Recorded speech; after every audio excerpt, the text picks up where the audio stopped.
So a big part of what companies are trying to do today to attract top talent, to engage with customers, what they expect, is incorporating ethics and values into their business practices on a daily basis. And I'm delighted to be here with two individuals to talk about how Salesforce is doing that.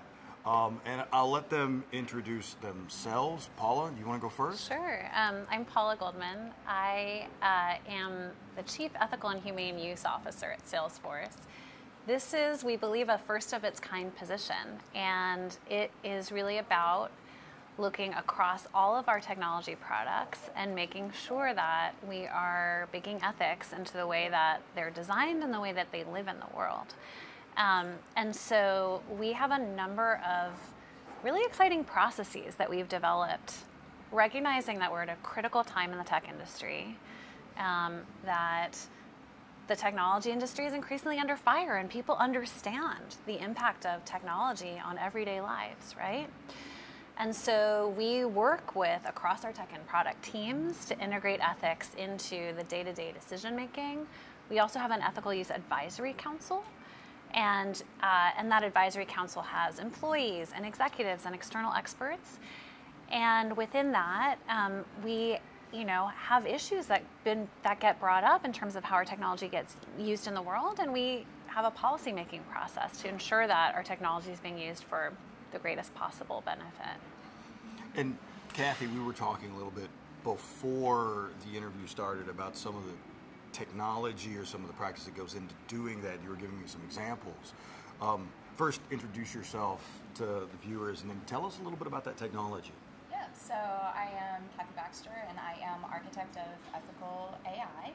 And there are a lot of different things that we are doing when we're thinking about baking ethics in. So in addition to the Ethics Advisory Council, we have a data science review board, and so as teams are working on models, they can come in and get feedback on those models, not only from a quality standpoint, but also from an ethical considerations standpoint. We have specific features in our Einstein products that help empower our customers to identify, are the training and evaluation data representative? Are the models biased? And so it gives them the tools to help them use our Einstein AI responsibly.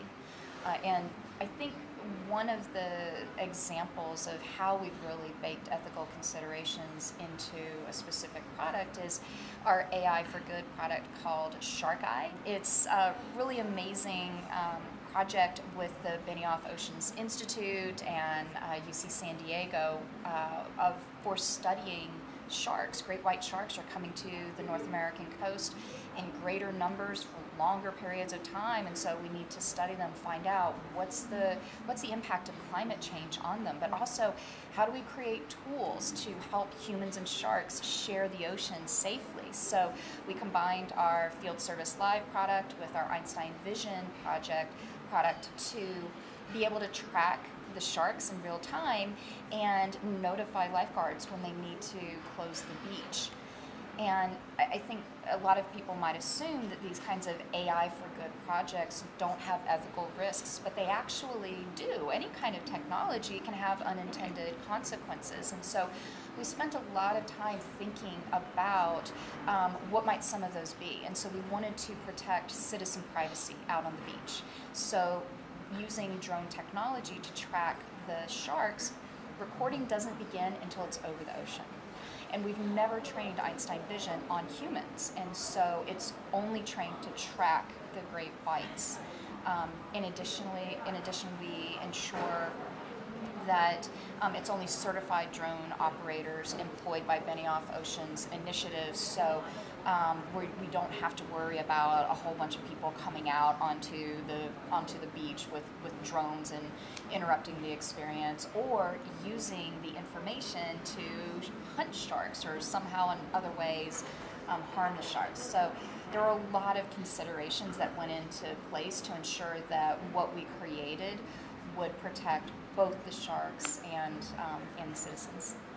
And Paul, that's so important when you talk about, when you consider those unintended consequences, yes, right? Because you talk about a lot of technology companies it was collect all the data we can, and then we'll figure out how to protect it or what to do with it later. And what that's done is it's bred a lot of, I wouldn't say animosity, but maybe distrust at the you know, the customer level, at the individual level.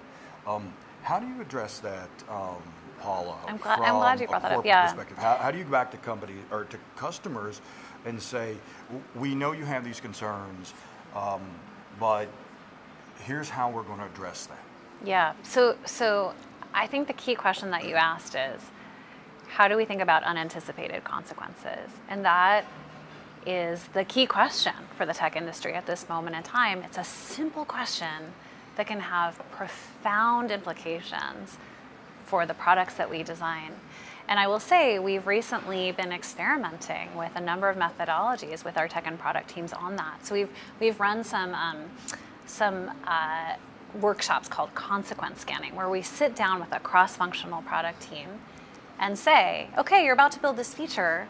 What are the anticipated consequences and what are the unanticipated consequences? Sounds super simple, but you start to see the light bulb go off, right? And people think like, oh wow, I hadn't thought about that possible direction. Let's build this type of feature to help our products use it responsibly and help our customers use it responsibly. And that's, I think, what you heard Kathy talking about, right? Like, there's a number of features coming out within our AI products that help people understand, why are they getting the predictions they're getting? How can they make sure that when they want to, for example, not use race as a factor in decision making, they can easily make that choice? And those are the types of differentiators that I think start to set the Salesforce product apart, because we're asking ourselves these questions early in the process. So, Kathy, from a technical perspective, you talked about the teams that you have put together when you're designing a new product, a new service, to help think through some of those unconscious bias or the unintended consequences that can come out of that. How do we address that from a technical perspective? You were talking about that with Einstein and AI, and so the decision you made not to train Einstein on people and just have it focus on sharks. What else can we do from a technical perspective to help solve that problem? We have a brilliant research scientist named Nazneen, who her expertise is in explainable AI and identifying bias in models. And we know that trusted AI needs to be responsible, accountable, transparent, empowering, and inclusive. And explainability of what a model is doing touches on so many of those things, because you are able to see, why is the AI making the recommendation that it's making? What are the factors that are being included? Who are the individuals that are being excluded and who's being included? Is someone getting an advantage over somebody else? So being able to understand if that AI is making inclusive decisions. By being transparent, then you can hold it accountable. So these things are all interchangeable with each other. And so that's where it's really important to think from the very beginning, from the conception of the feature, from the conception of the model, from the collection of the data. And if you got a chance to see the research keynote on Tuesday, there was a demonstration of our voice assistant.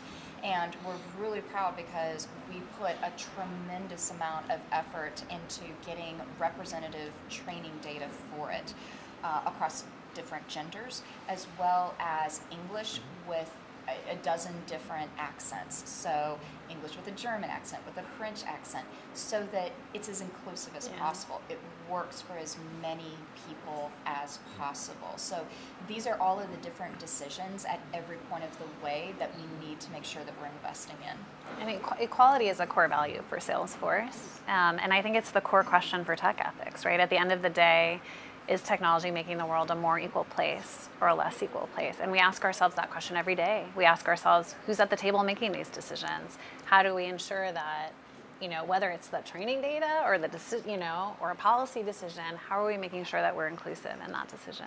And this is a little tougher question, I guess. And we saw Mark deal with a little bit of this at the keynote the other day.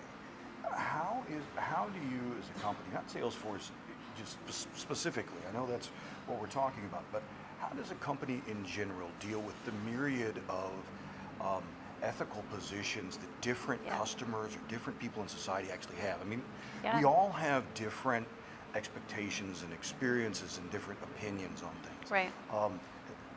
As a complete sideline, I actually teach as an adjunct professor, and one of the classes I teach is ethics for criminal justice professionals. Wow. One of the things that I always talk about are building those sort of ethical frameworks, and my audience, my students are usually criminal justice majors, public safety majors. So for them, it has real life and death consequences. But you haven't seen that as much in sort of the corporate world. So I'm really interested how you address what one person considers ethical, another person does not. How do you address that within Salesforce maybe, and then how do you think companies should address that more broadly? Yeah, so really important question. And I will say we approach this also with a spirit of humility. We don't pretend to have all the answers. But one thing that's very important is that we are very actively and intentionally listening. I'm trained as an anthropologist. I have a PhD in anthropology. And that's kind of the core competence, is really being able to understand different worldviews and integrate them together. That's why we have the council. That's why we are constantly talking to civil society members, activists, government employees, creating as many channels for voice and for people to feel comfortable expressing a concern or a view. The other thing that I will say is it's really important this is values driven, right? So we have a set of values as a company. From that, we derived a set of principles. Actually, we surveyed all of our employees and we said, what should be the most important ethical use principles? And in the rank order that they told us, we incorporated that into our decision-making process. So it's really about broad listening and values-based decision-making for companies. Anything you want to add to that, Kathy?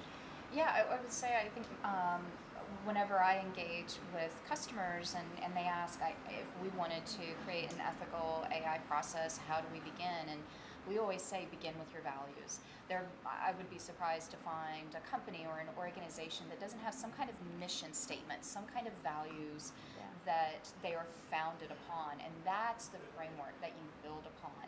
And then you can begin creating an outline, a framework of priorities. What are the things that we want to make sure that we focus on giving back to society or focus on building? Those are the things we want to focus our efforts on. And what are the things that either, are the red lines, we're not going to do those things, or they're just lower priority? By having that, now you can really help focus decision making so that when a team comes up with a great idea, like, oh, let's do a feature that does X, or a customer asks, can you build a feature that does Y?